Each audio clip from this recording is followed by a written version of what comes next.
Charlie Kilo Bravo, Kevin. Sierra Juliet, Laurie. Zulu Papa, Quebec, Peter.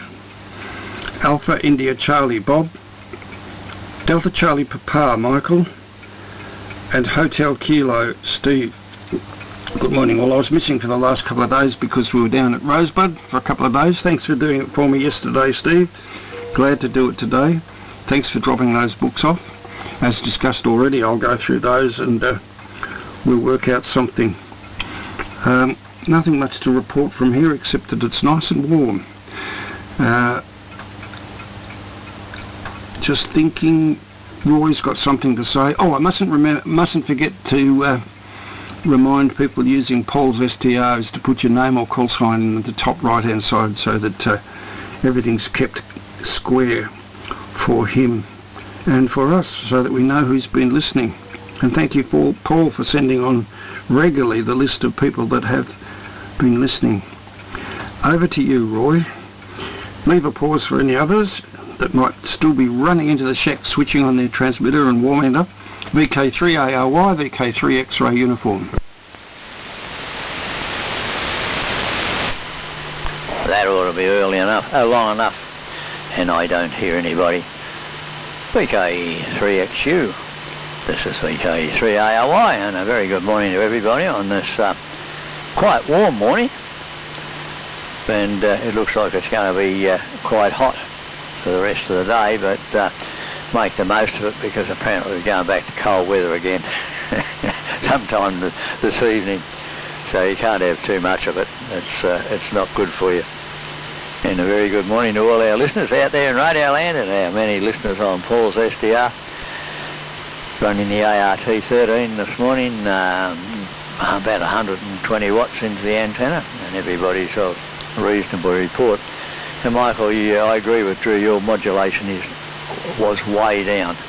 Plenty of signal, but not much modulation, but I've no doubt you're wound to wake up by now. Well, what have I done? Well, this morning I was out pounding the pavement at 7:20, and it was quite pleasant actually. I've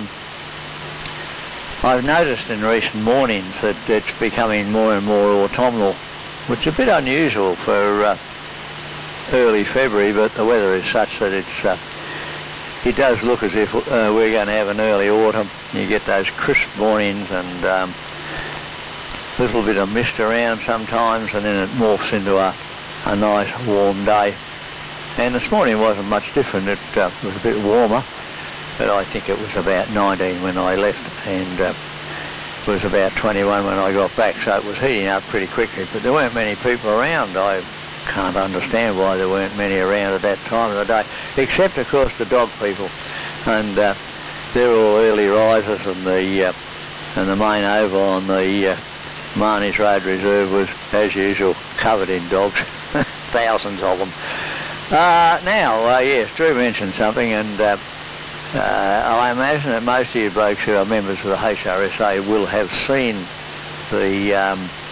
the latest email from the President. If you haven't, I will repeat it.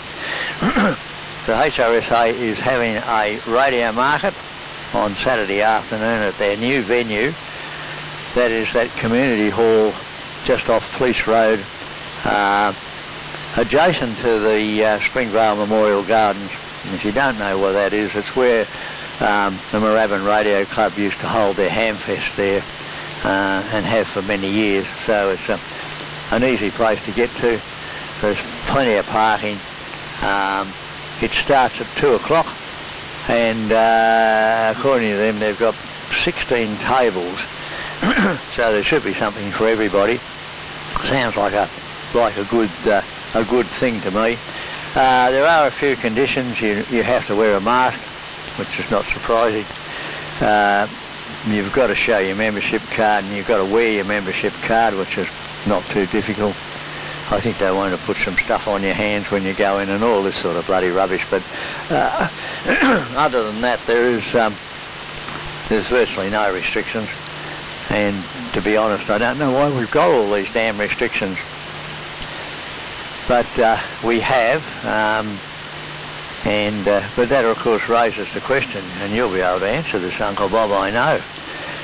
If the HRSA can have a function like that, then why can't they, EMDRC, run its hamfest? So there you are.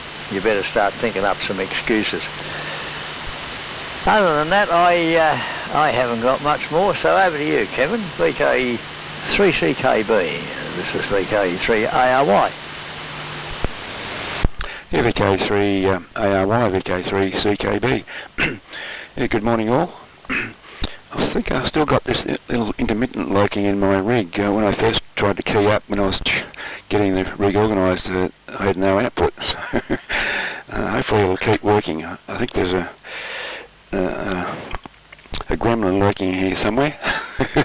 Yeah, good morning all. Thanks for doing it, Drew. Yeah, I agree with you, Roy, about the early autumn. It does seem to be sort of heading that way with the cooler mornings, and we're not getting many hot days.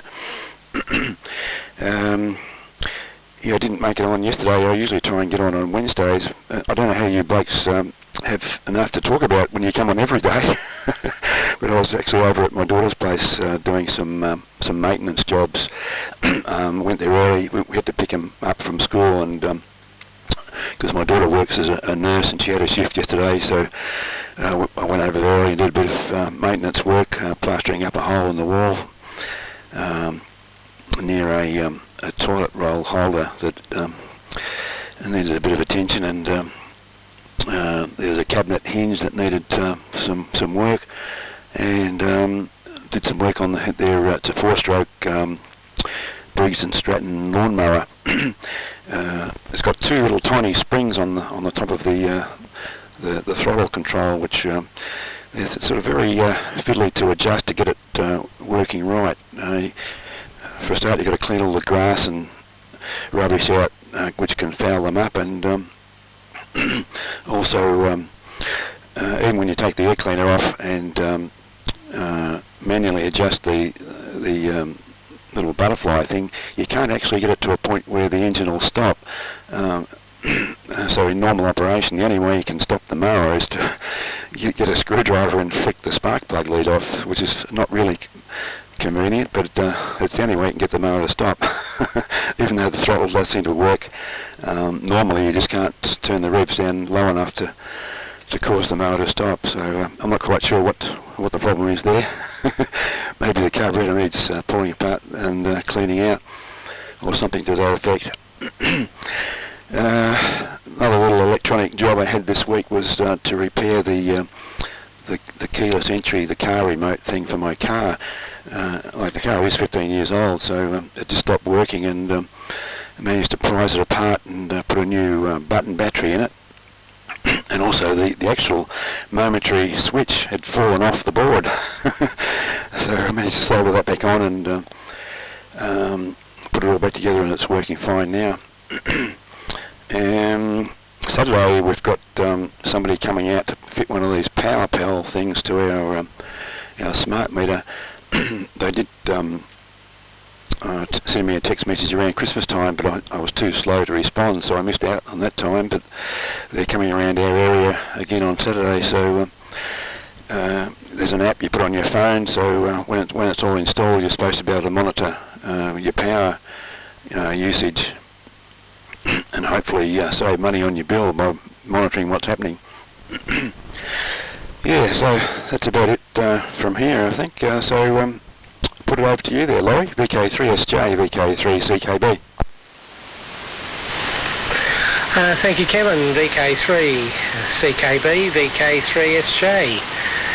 Very good morning to everyone from Death Valley this morning. Quite pleasant, quite warm, and a more of a summer-like day today.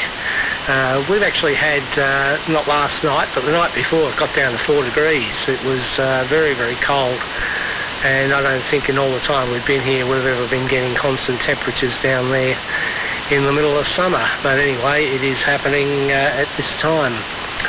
We've had plenty of rain so far this year. In fact, we're over 200 millimetres for the year, and so it is exceptionally wet as well, with another incident coming up tonight or tomorrow. Okay, well, Roy, I can attempt to answer that question for you. Why can the HRSA do it and the MDRC not? And I think it's a matter of logistics. And the reason is actually in the instructions that they have given. In the case of the HRSA, everybody is traceable because the only people going in there are members. And there is a full membership record of everybody that sets foot into the place. Hence you've got to have your card, and hence you're supposed to display it or wear it or whatever. I've got the same email here, Roy. The case of a Hamfest is totally different because it could be anywhere from anybody from anywhere, at any time, from any region, and none of them are in fact traceable. So the difference with the HRSA is that they're going to have essentially members only, where everybody is known, and they have records of the name and address of everybody who attends, versus a Hamfest where it can be anybody from anywhere. And as I have found out, people who do ask you to sign in, a lot of them put false information in anyway. So I think there is the essential difference between the two, Roy, and I'm sure Bob will have something to say about that as well. On the desk, an interesting model railway problem has topped up. In fact, actually, I've just spoken to the manufacturer. It seems that the manufacturer decided to get their modelling, their builds being done in China. And yes, I can all hear you thinking, oh, what fools, and exactly that. They've managed to deliver an entire stock of a new model, and all 500 of them are miswired, the whole lot of them. So I just had a chat with the owner of the company and trying to work out a way around this. I got one of the models here and it took me the whole day to sort it out, which basically means it would be cheaper to throw them away than rewire them. But as I said, well, you deal with China, this is the sort of thing that can and does happen. And so any savings you made by getting them made there, you've just lost. So anyway, more on that at another time, I think, as that particular one progresses. But I have seen it all before. The Chinese will supply you with fake parts, fake this. The first batch you'll get a good, the next batch will be rubbish. Don't deal with them. That's the best thing to do, is just not deal with them. Anyway, with that, I'll pass it on to you there, Peter. Hope things are well with you, and it'll probably be warm out your way already. VK3ZPQ to take it, VK3SJ, and thanks for doing it, Drew.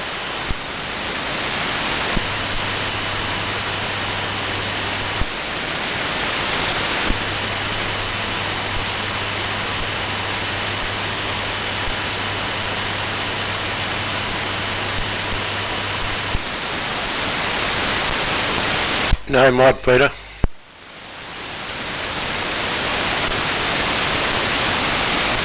He probably knows that and is trying to figure it out. And we'll get back to you later, Peter. If you could remember to put it over to Peter after you're over, please, Bob. Go ahead, AIC.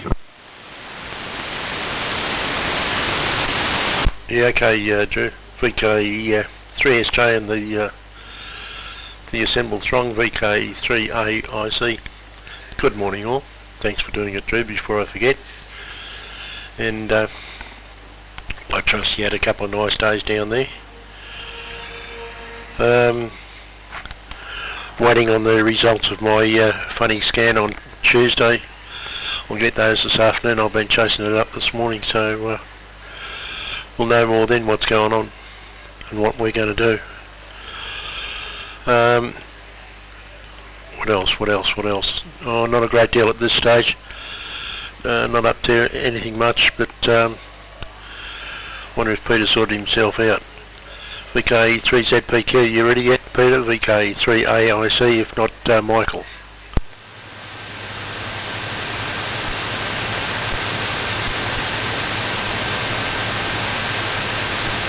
Looks like over to you, Michael. VK3DCP, VK3AIC. Okay, Brad, thanks very much. VK3DCP for VK3AIC. signal is in the noise is doing bad, but quite difficult. The noise level is quite high over here for some reason. So I'm struggling with you. Otherwise, everyone else is quite readable. Yeah, it's really not fast, I think.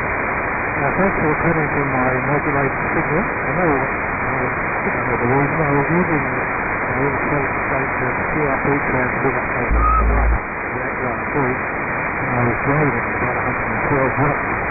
And I don't think my modulator can take the bottom out of the power, but I obviously driving it to about 2 watts, and the signal is very honest on my modulator. It looks okay on the curve.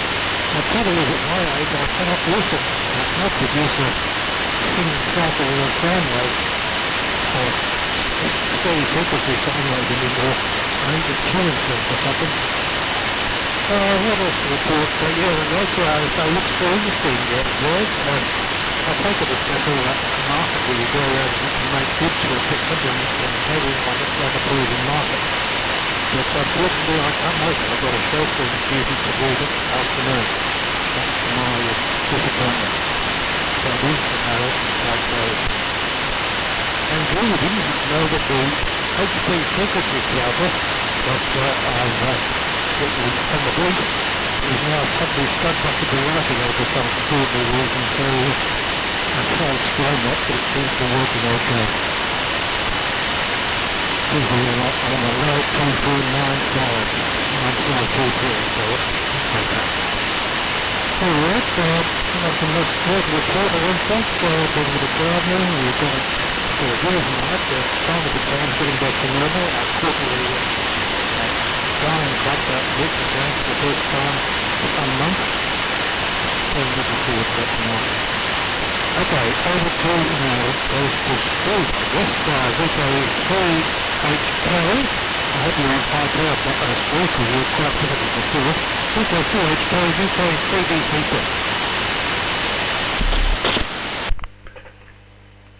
This is VK3HK, yes, I'm here. I couldn't understand anything you said, Michael. Your carrier's about 15 dB over 9, and your modulation is way down. So there we are. Okay. I've not been paying a huge amount of attention to what's been going on. I'm trying to recover a hard disk, or trying to recover what's on it. Recovering a partition, because I think there's something on there which I want to have. But there we are. In fact, the thing is a copy of an email to do with this blasted interference problem I have. And unless I can recover this email, I don't have the reference number which they've assigned me, they being the whoever it is, Ospower, and I think I'd probably die waiting for them to contact me. So I may have to start off another inquiry on them. We'll see. It's 91%, or 92% now, through looking on this hard drive. And it'll probably get to 100% and say, nah, sorry. That'd be good fun. Okay. Yes, well, the last 2 days would have been absolutely fabulous down the beach. And you certainly picked the right one to come back, and it's blustery and hot. Oh, not a good day to be down the beach, that's for sure, unless you're actually in the water. Yes. Yes, dropped the books off. It took multiple drops, walking. I backed the car up to, I don't know, near where the concrete starts there, and I was walking the books in and out, and I kept on banging my head on something. This is in the shed, in where the books are near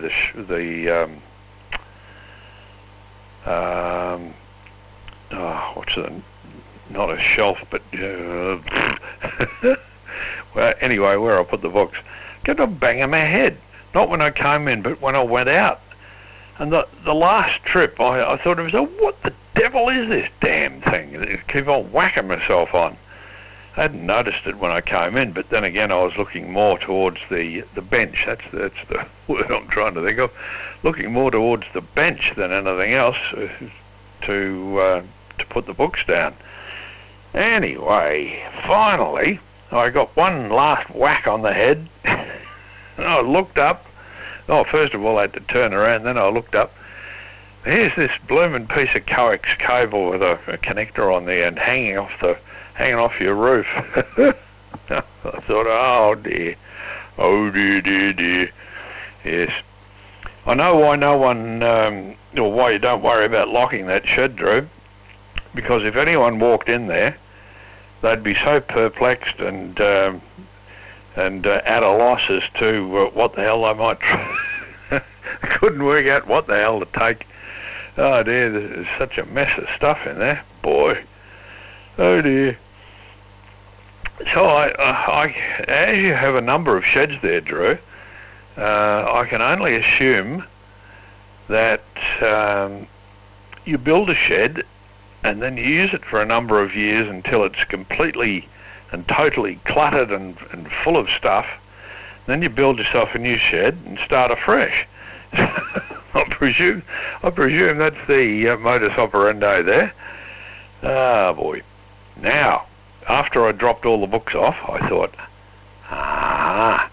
he's told me that he's looking after my ex fig tree. Whereabouts is it? So I thought, yeah. And then I seem to recall something about you saying out the front. So I trotted down the back there,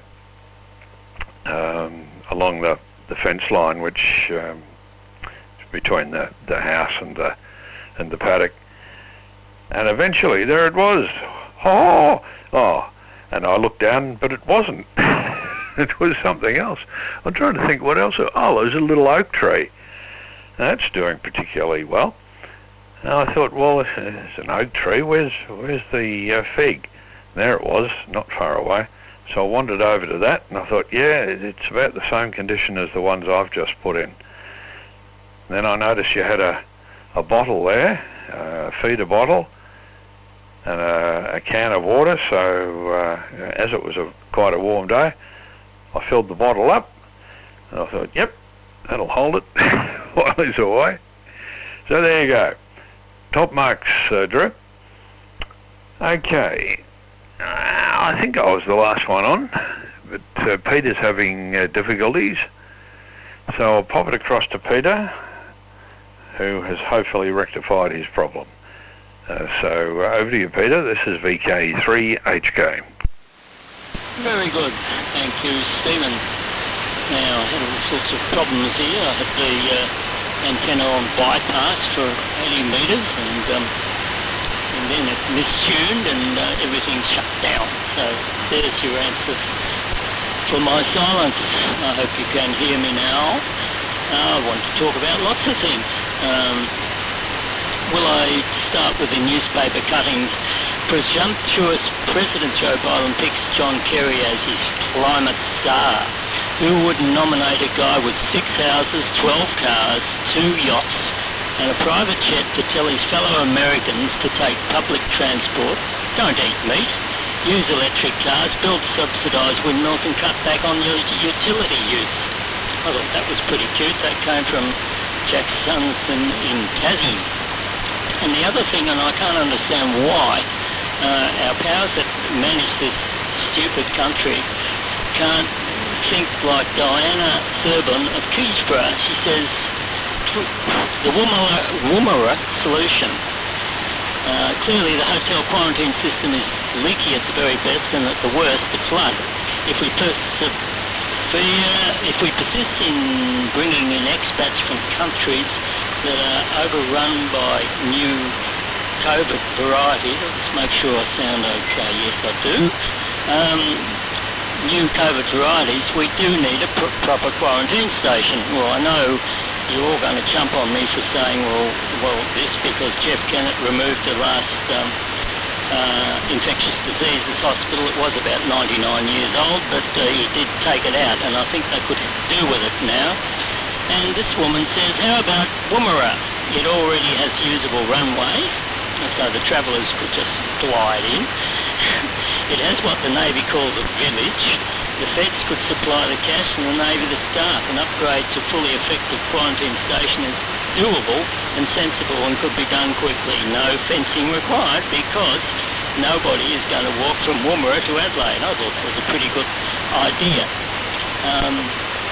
I also wanted to say, poor old Eddie, I know you've all talked about him yesterday and I wasn't on, I was elsewhere. I just see him as an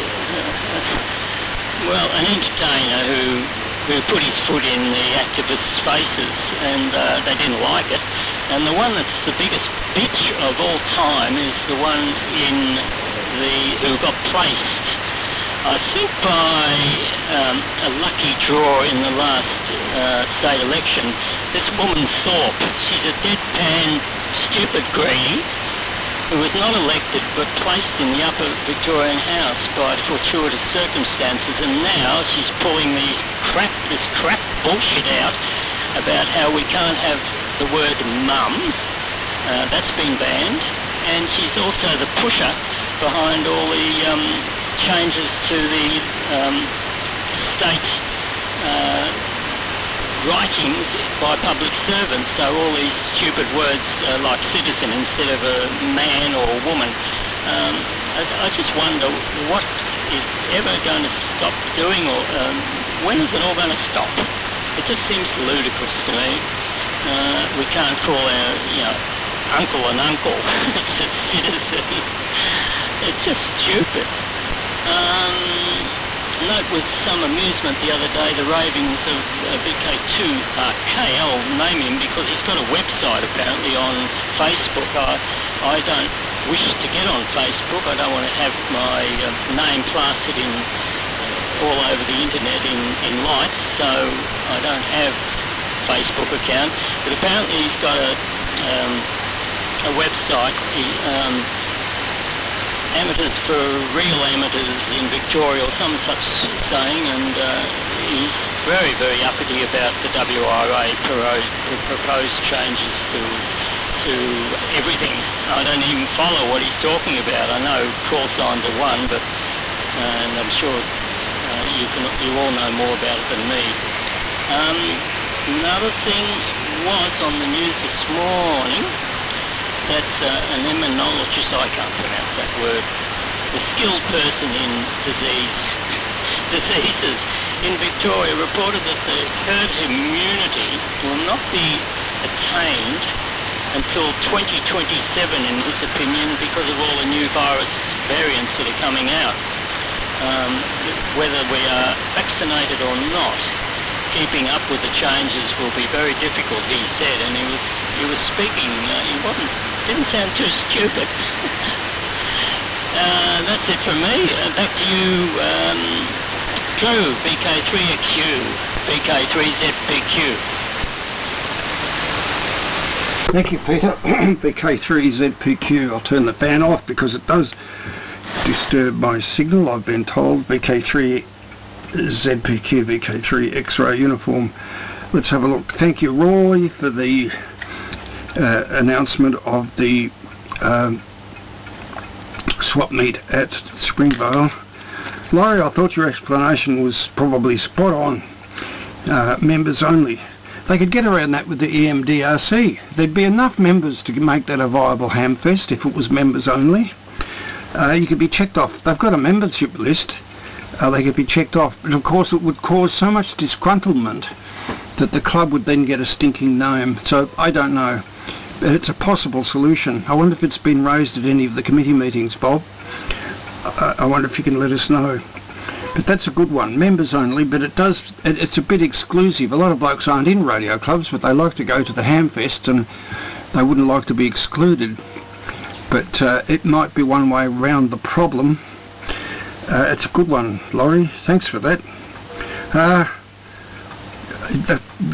This business of having a phone for you, Kevin, for your power, the bill, what you're using, and so on. I can see myself being painted into a corner, not by me. I'm not doing the painting.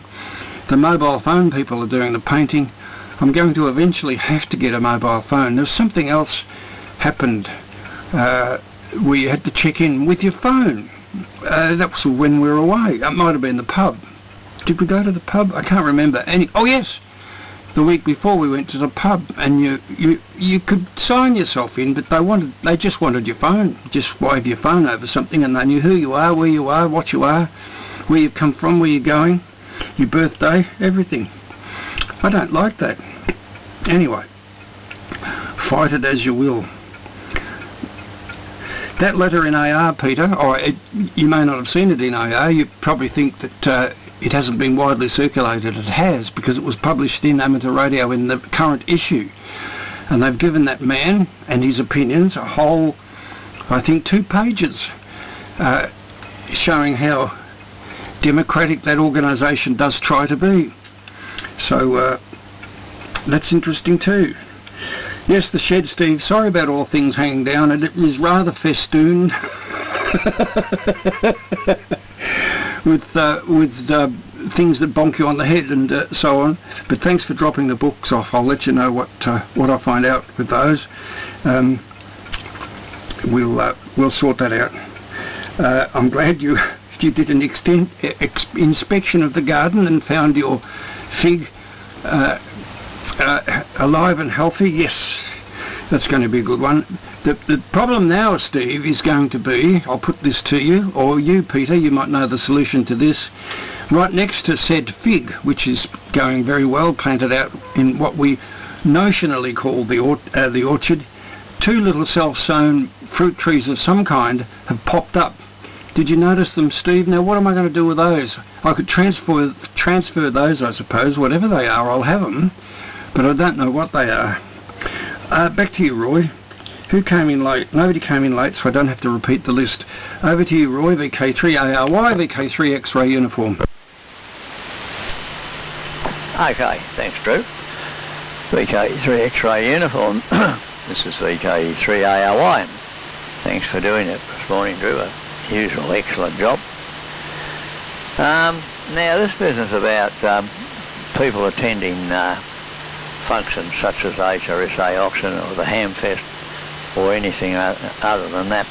The HRSA can make its own rules that people have to wear a badge and be booked in and be a member and all that sort of thing, but you don't have to be a member to go to anything. You don't have to be a member to go to the EMDRC Hamfest.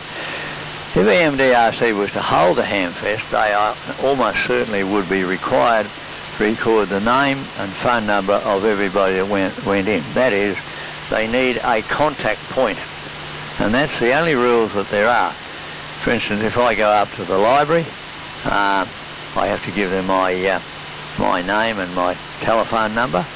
If I go to a restaurant, it's exactly the same.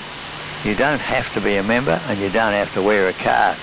That's just a local rule that they've decided on. And so it doesn't have to be all that complicated. I don't know what the rules are as to how many people you can have in the building and that sort of thing.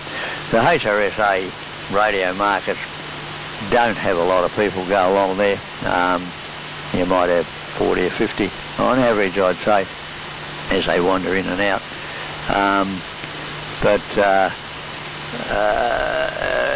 The EMDRC Hamfest usually has 300 or 400, which is a fair crowd, and it can get pretty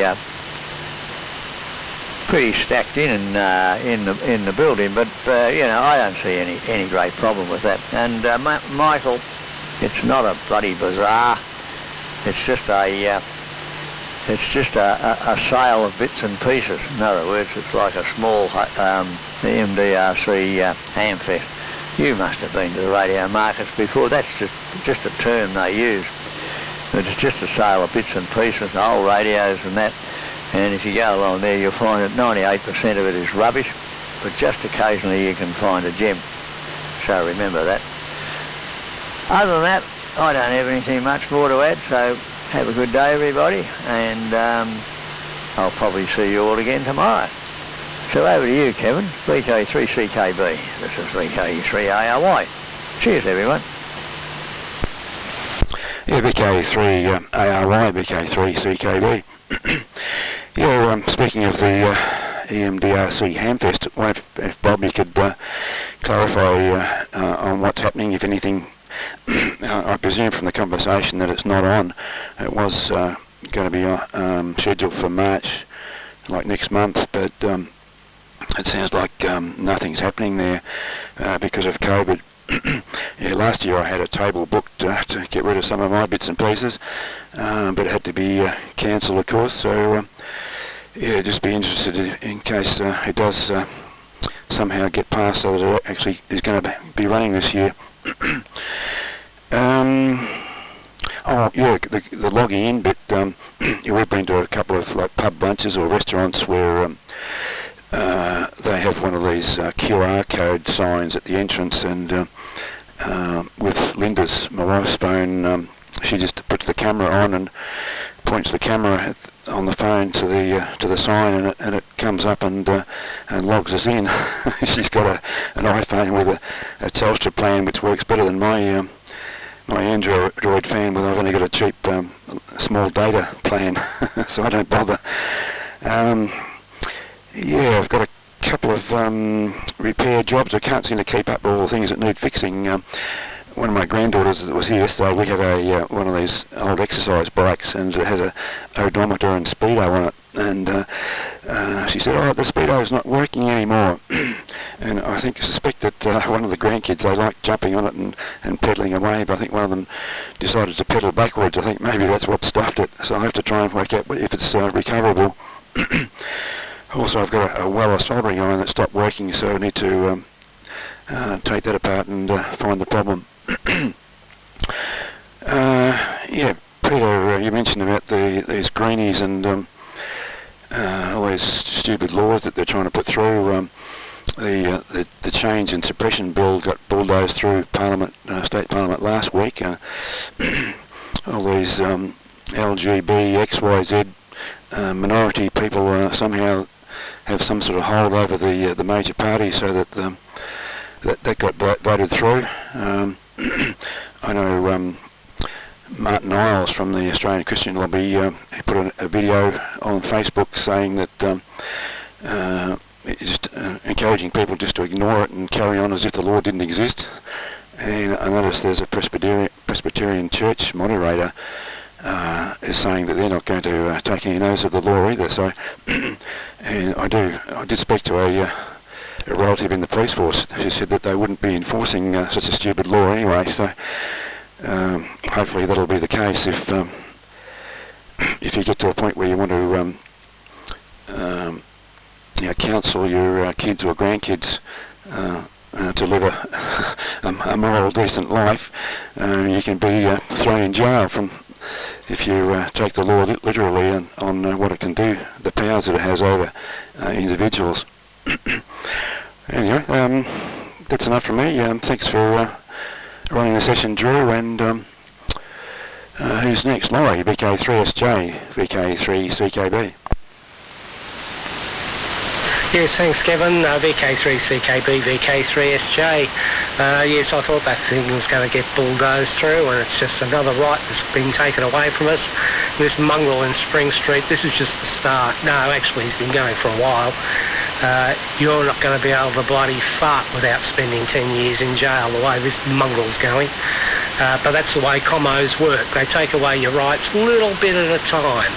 So it's not noticed in one great big hard hit. And next it'll be something else, and next it'll be something else. You can absolutely guarantee that. That's what's going to happen, because that's the way, exactly how the commos work. He wants another 4,000 commo teachers in the schools brainwashing the kids, a la North Korea, and you can see the whole writing on the wall. Fortunately, I will not be here to see it happen. But that's the way it goes. Now, HRSA and EMDRC are two different logistics.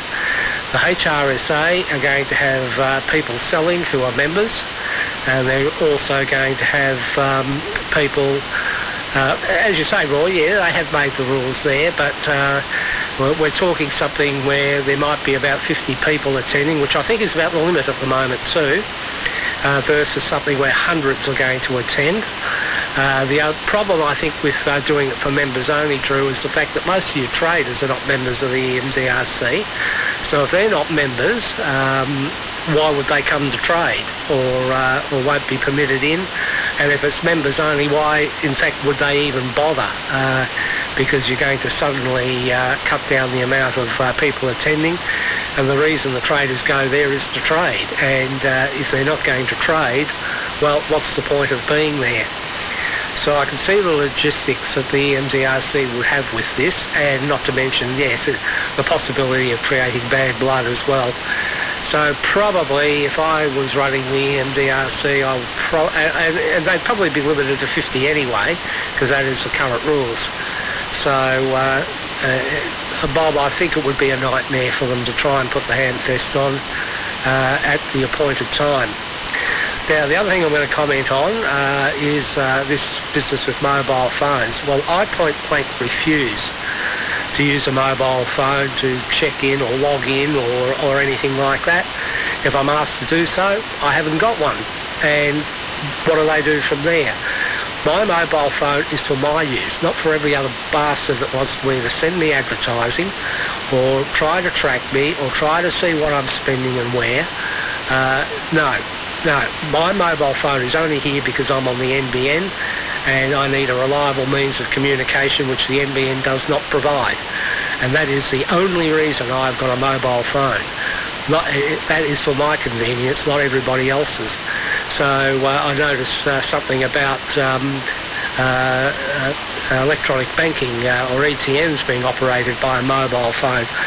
I cannot think, no way on earth would I use a mobile phone to do any form of banking.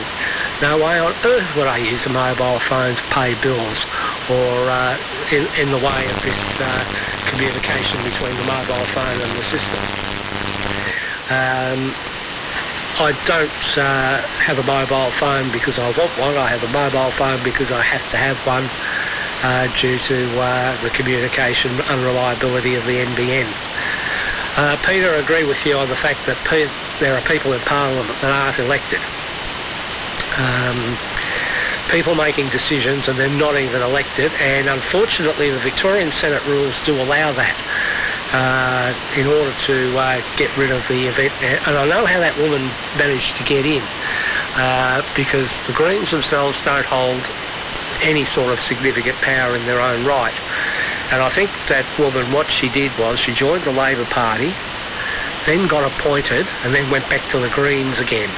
So you've now got a totally unelected member of Parliament, in fact you've got more than one, that sits in the Senate. And I wonder why people have lost all faith in the electoral system, the politicians and everything else. Anyway, that's enough from me. Time's getting away. So with that, I'll put it over to you, Peter. Hope your problem's sorted out there. And also, Michael DCP, your modulation level is in fact extremely low, barely 25%, according to the IFR 500 here that was monitoring your signal. So anyway, over to you, Peter, and thanks for doing it, Drew. VK3 ZPQ to take it, VK3SJ. Cheers, all. Thank you, Laurie. Yeah, we said that the antenna good enough, matching for 160 metres. I realised control. It's one of the few things I've done that's a bit automatic here, but I didn't realise it was the wrong way round. So there we are.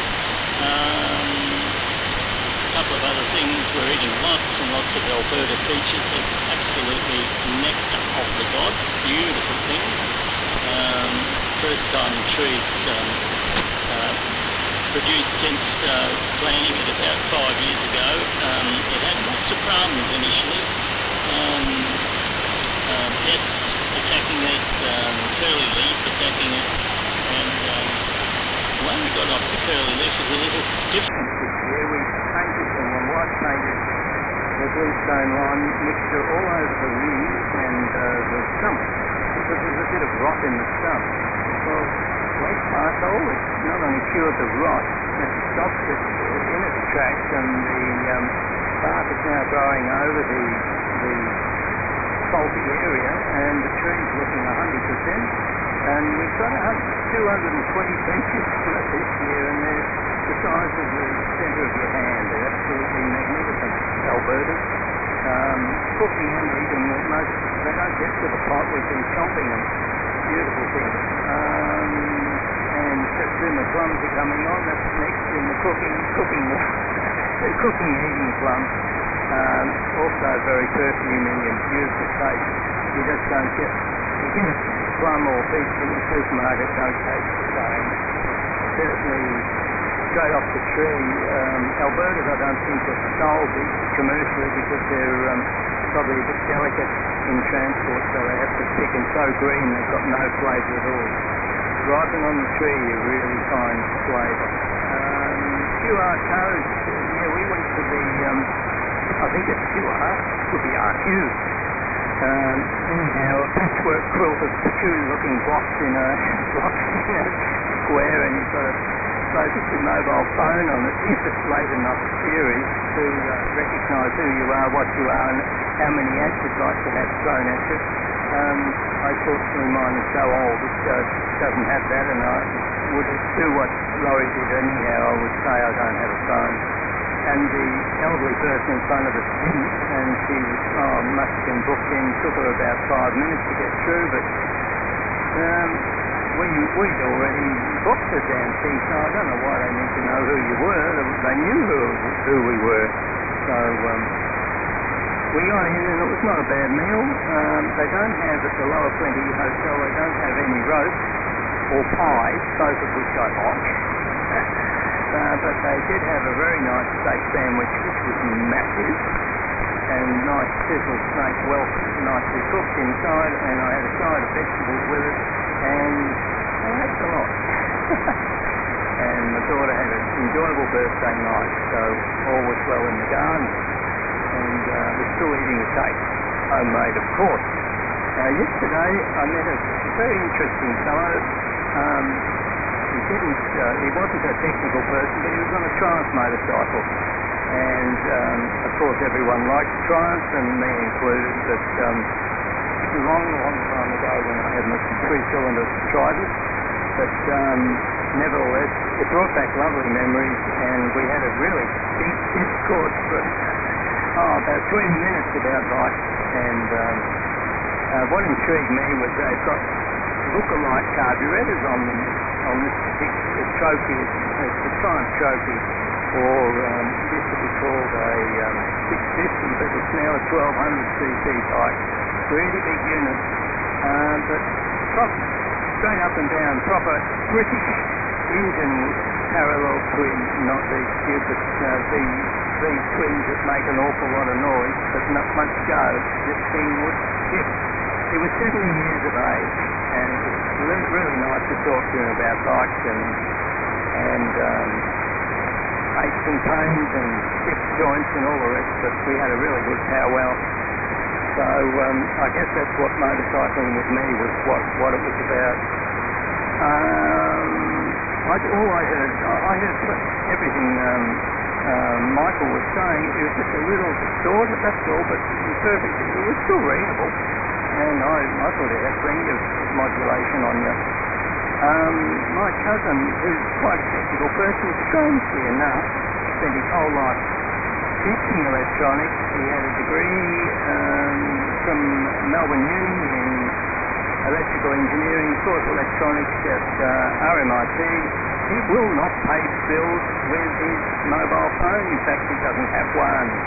And he likes to pay bills and get a receipt for them. Well, that's a thing of the past now, but I'm trying to coax him over to using VPay, because he's still got a phone with a dial on it, with a keypad on it, so it would be more convenient than expecting everyone to pay, give him checks, and he send checks off. It's very, very old-fashioned by today's standards.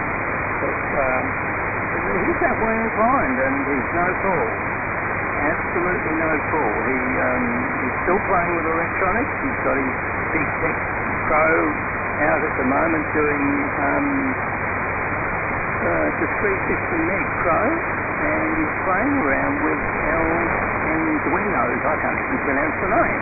He's a very smart man when it comes to electronics and computers, but he don't like the modern method of paying bills on a mobile phone, and I agree with him. Over to you now. Who should it be? I think it should be Michael. It's either him or Steve. So, VK3 TCP, VK3 SPQ. AIC, over to you, Bob. Yeah, righto, Drew, VK3 ZPQ, this is VK3 AIC. Yeah, all okay, all round. We're having a committee meeting tonight. We've been going through the list of the do's and don'ts and things like that, and it's going to be virtually impossible to run the Hamfest as we usually do. So I don't know whether they're going to cancel it or defer it or whatever. So it's very difficult to hold something in the space we've got for the numbers that we get. So it's not official yet, but we're having a discussion tonight. So with that, I'll say cheers all round. Catch you later. Thanks for doing it, Drew. And looking forward to this afternoon when my specialist rings me and lets me know about the scan I had the other day. Incidentally, Michael, if you're copying this, I don't know how much trouble you're having, but it was a VQ scan. Don't know if you know about that. Anyhow, over to you, VK3 DCP, VK3 AIC.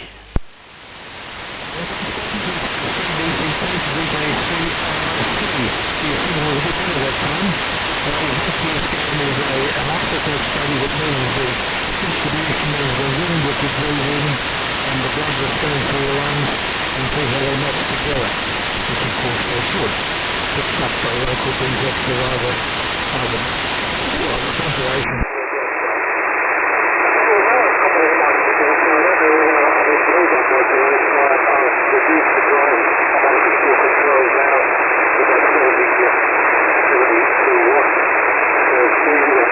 Giving any comment on my signal. Otherwise, nothing water out, I don't think. Look for the next time, which could be tomorrow. So thanks for running it, Drew. I'll say 73 and put it across to you, Steve. VK3HK. Okay, this is VK3HK. Bit better that time, Michael. Yes, quite warm now. Overcast here, which is interesting. Roy, you'll be pleased to know that I got up early again, once again, very early, about 8 o'clock or so, or might have even been 8:15, very early, got stuck into the washing, hung that out, and I reckon, considering that it's been quite breezy here and very sunny, I reckon it should all be ready to be brought in, so I'll do that before I have my lunch. Now, I can't remember whether Peter's had his turn or not. I think he has. Yes, he has. I have no idea what Peter said because some sort of multipathing going on. It's not really quite that hot. I don't think it is anyway for multipathing, but there was multipathing on the go, and the distortion was quite. The signal was quite distorted. And same with you too, Laurie. I've noticed quite a bit of distortion on your signal as received here, not due to your transmission. Why do I mention that? I mention that because I don't know what Peter said. Apropos, to use John ZIF's expression, apropos the the unidentified seedlings, I'd be pulling them out, Drew. Just pull them out and give them to your horses, or chuck them in your compost bin or something. They're not worth mucking around with. Generally speaking, wild sown fruit trees take a long time to bear, and if they do bear, you never know what you're going to get, whether it's going to be good, bad or indifferent. So just pull them out and chuck them away. You've got precious little water up the top there, so you don't want extra things soaking up what should be going to your beautiful fig tree. Oh yes. And once that oak tree gets going, forget it. Everything around the oak tree is going to be really battling to keep going, but that'll be quite a few years. I wonder how long you've had that oak tree, and did you start it from an acorn, or was it a seedling when you discovered it? I wonder. Yes, they take an awful long time to grow. There's one in where is it? I think it's in the city of Knox, over towards, oh dear, can't think of the suburb, but anyway, this particular oak tree was planted by one of the early settlers, and it's a couple of 100 years old, and it is absolutely massive. The reason being is that it's been planted virtually on the banks of a creek, and it has a constant supply of water which comes down from the Dandenongs, and boy, this is one huge tree. Okay, no one after me. All right, back to you, Drew. VK3XU, this is VK3HK. Thank you, Stephen. We're finishing just about right on time. A few minutes to go. Laura's probably nicked off already, but thank you for the session. It's always interesting. I forgot to comment, Kevin, your mower, when you switch the speed control knob or lever to stop, what usually happens in every case that I've seen, there's a little switch organised on the carby, usually just near the carburettor, which shorts out the points, or the primary of the ignition coil, and the points, shorts the points out. And if that doesn't happen, of course, the engine won't stop as required.